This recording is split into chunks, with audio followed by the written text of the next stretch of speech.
Hello and welcome to the class of English language and literature. In today's video, I am explaining a poem for Anne Gregory. It is written by William Butler Yeats. East नहीं, Yeats. William Butler Yeats. Okay William Butler Yeats लगभग 50 साल के आसपास के आदमी थे, ठीक है, 50-55 के आसपास के। और एक दिन ये अपने एक रिलेटिव के घर जाते हैं। रिलेटिव है या इनके नेबर हैं या इनके कोई नोन है जिनका नाम है lady Gregory. Okay, lady Gregory. Lady Gregory के घर में उनकी रिलेटिव हैं कोई एन ग्रेगरी, शायद उनकी बेटी है एन ग्रेगरी। तो एन ग्रेगरी जो मुश्किल से अभी 17-18 साल की 19 साल की बच्ची है, ठीक है, and she is about to go in the world, okay, to find for true love. देखेगी कहीं किसी को पहचानेगी, जानेगी। और वहीं 50 साल के ये आदमी हैं, ये बताते हैं। तो अब यहाँ पर क्या बातें होती हैं इन दोनों के बारे में।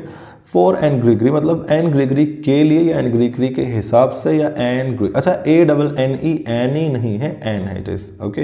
एन फ्रैंक वाले में भी था ना, एनी फ्रैंक जो था, Anne Frank, for Anne Gregory. तो विलियम बटलर ईट्स क्या बताते हैं? विलियम बटलर ईट्स उसे बताते हैं दैट इसकी जो थीम है बेसिकली वो थीम यही है। अगर मैं सीधी सीधी पहले मैं थीम लिखूं तो इसकी थीम क्या है? थीम ऑफ दिस चैप्टर और this poem is that in this world there is nobody who loves you truly for who you are। कि आप क्या हो, एक्चुअल में आप क्या हो। आप यानी कि आपकी आत्मा, आपकी सोल, आपके विचार, आपकी चीजें, सिर्फ आपके विचार, आप क्या हो, ठीक है।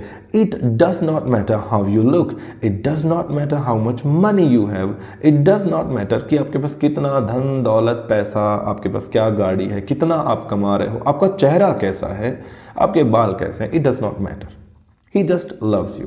अगर मैं बात करूं एक मदर की, अगर एक बात करूं मैं मदर्स लव की, तो मदर की बात करते हैं, ठीक है। यहां से आपको थोड़ा सा आइडिया हो जाएगा। जैसे एक मदर है, उसके 2 बच्चे हैं, 2 बेटे हैं, दोनों लड़के हैं। एक अच्छा खासा है, सुंदर दिखता है, अच्छी एजुकेशन भी कर ली, वो कमा रहा है, बड़ा हो गया। और बचपन की बात करें तो छोटे छोटे 2 बच्चे हैं। एक अच्छा खासा है, अच्छे, सबको अच्छा दिखता है, सबसे अच्छे से बात करता है। और एक बच्चा है बड़ा, मतलब उसके बराबर है, और उसको क्या है, उसको कोई चोट लग गई, मान लेते हैं उसके हाथ पैर टेढ़े पेढ़े हो गए, उसको कुछ, वो किसी वजह से अपाहिज है, या कोई उसको लकवा हो गया, या उसको कुछ चिकन पॉक्स हो गया, ठीक है। जैसे कि अपने उसमें भोली वाले चैप्टर में देखा था ना, उसको चिकन पॉक्स हो गया तो उनके पेरेंट ने ध्यान नहीं दिया। बट जनरली क्या होता है, parents do not do this kind of discrimination among their children. बच्चों में उनको दे डोंट सी कि कुछ फर्क है या नहीं है। बट एक सर्टेन लेवल तक एक ऐसा समय आता है जब वो भी बहुत ज़्यादा बार बार कर करके मेहनत कर करके देख देख के एक ऐसा टाइम आता है वो परेशान हो जाते हैं, ओके। तो यही जो विलियम बटलर ईट्स है वो बता रहे हैं कि in this world there is nobody who loves you for who truly you are, who really you are, कि तुम असल में कौन हो, इस बात से तुम्हें पसंद करने वाला इस दुनिया में कोई नहीं है। Everybody loves you just for your, अगर आप बातें अच्छी करते हो तो किसी को आपकी बातें अच्छी लगती है, तो इसलिए वो आपसे बातें कर रहा है। अगर आप सुंदर हो तो आपकी सुंदरता अच्छी लगती है, इसलिए वो इंसान आपसे बातें कर रहा है। अगर आपके बाल अच्छे हैं, आपकी आंखें अच्छी, अगर आपके पास पैसा है, आप अच्छा कमाते हो, आपका घर बड़ा है, आपकी इज्जत है, इसलिए आपके पास आ रहे हैं। और बेसिकली लोग किसी के पास आते हैं जब उन्हें कोई काम होता है, तो इसलिए वो आपके पास आ रहे हैं, इसलिए आपकी इज्जत कर रहे हैं, इसलिए आप से मतलब आपको पसंद करते हैं। But in this world there is nobody who loves you who truly you are, ठीक है। तो आपको ट्रूली कोई भी पसंद नहीं करेगा। कौन करता है? Only God loves us. According to William Butler Yeats, according to God loves us actually in reality for who we are, he doesn't care about the outer appearance। और दूसरी थीम इसमें यही है that the people in this world only care about the outer appearance, कि बाहर से आप कैसे हो, कैसे दिखाई देते हो, कैसे आपके आंख नाक कान है, कैसा आप सुनते हो, कैसी आपकी बात है, क्या क्या आपको खाना बनाना आता है, कैसी आप बातें करते हो, कितना पैसा कमाते हो, कैसा आपका घर है, कौन सी गाड़ी में जाते हो, कैसा फ़ोन है। All these things are under outer appearance, और इसी को हम बोलते हैं मटीरियलिस्टिक थिंग्स।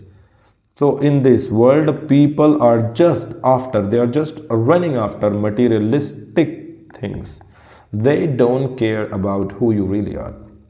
आपके पास गाड़ी है, लोग आपके पास आ रहे हैं, एक दिन आप गरीब हो गए, परेशान हो गए, सब ने आपका साथ छोड़ दिया।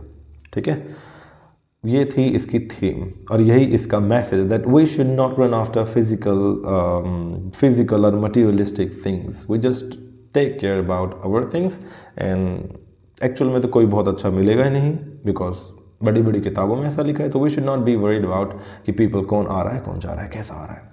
ओके, अब बात करते हैं आगे कि पोएम के अंदर क्या है। पोएम के अंदर 2 स्टैंजा, 3 मतलब अलग अलग बातें हैं। एक स्टैंजा में पोएट बात कर रहा है, विलियम बटलर ईट्स। अगले स्टैंजा में फिर वो लड़की बात करती है। तो लड़की क्या बात करती है, पहले क्या बातें होती है इसके अंदर? पहले पोएट लड़की को ये बताता है, एन फ्रैंक को ये बताता है कि तुम्हारे तरफ कोई भी अट्रैक्ट हो जाएगा just because of your hair. कान के पास यहाँ पर बाल आके कान को ढक रहे हैं। तो जैसे कोई किला होता है ना, ये कोई मान लेते कोई किला है, उस किले के चारों तरफ ऊंची ऊंची दीवारें हैं। ये एक दीवार हो गई यहाँ पर, यहाँ एक दूसरी दीवार हो गई, इस तरफ एक और चौथी दीवार हो गई, यहाँ 5वीं दीवार, बीच में कोई किला है। तो चारों तरफ जो दीवारें होती हैं, किले की ऊंची ऊंची दीवारें, उनको बोलते हैं रैम्पार्ट्स। ठीक है, तो यहाँ पर उस लड़की के कान के ऊपर आए बालों को, जो कान को और चेहरे को यूं ढक रहे हैं, उनको पोएट ने बोल दिया रैम्पार्ट्स। इसे बोलता है मेटाफर। यहाँ पर मेटाफर का इस्तेमाल होगा कि बालों को रैम्पार्ट बोल दिया, कि आपके जो यहाँ पर चेहरे के ऊपर जो रैम्पार्ट्स है ना, उन्हें देखकर कोई भी आपकी तरफ अट्रैक्ट हो जाएगा। ऐसी बातें वो लड़की बोलती है कि मतलब मेरी तरफ कोई भी अट्रैक्ट हो जाएगा।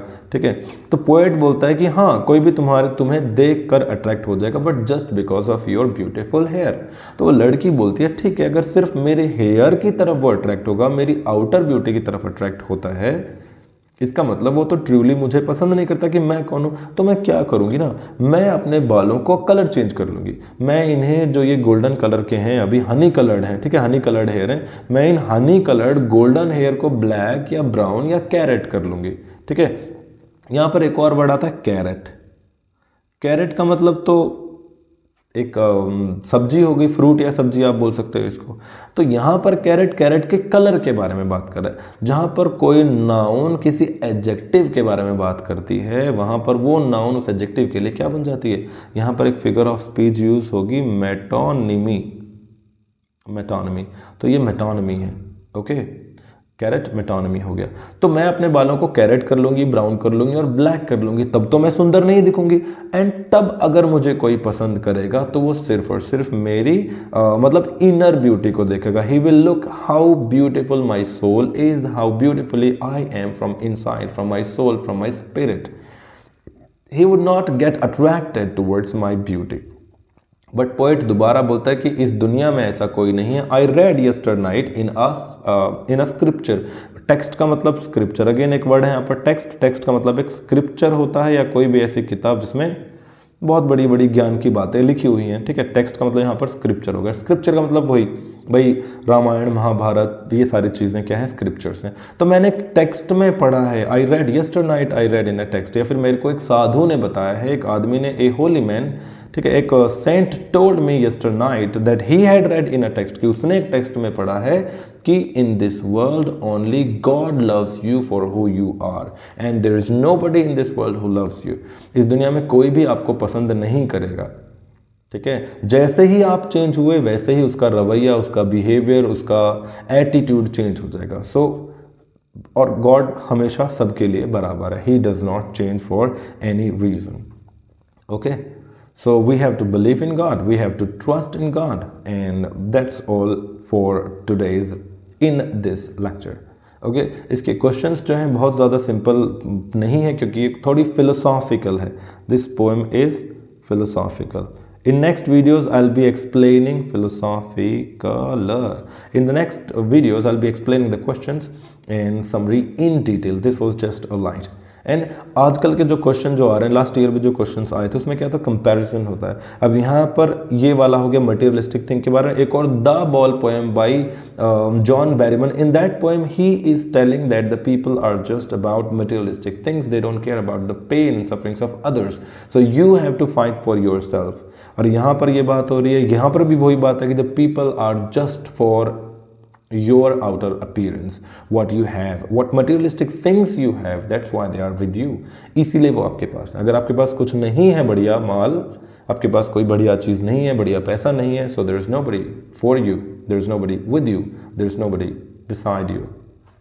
You are all alone. Only God is with you, so just trust in God and enjoy. Thank you very much for watching. If you like this video, share with your friends and enjoy.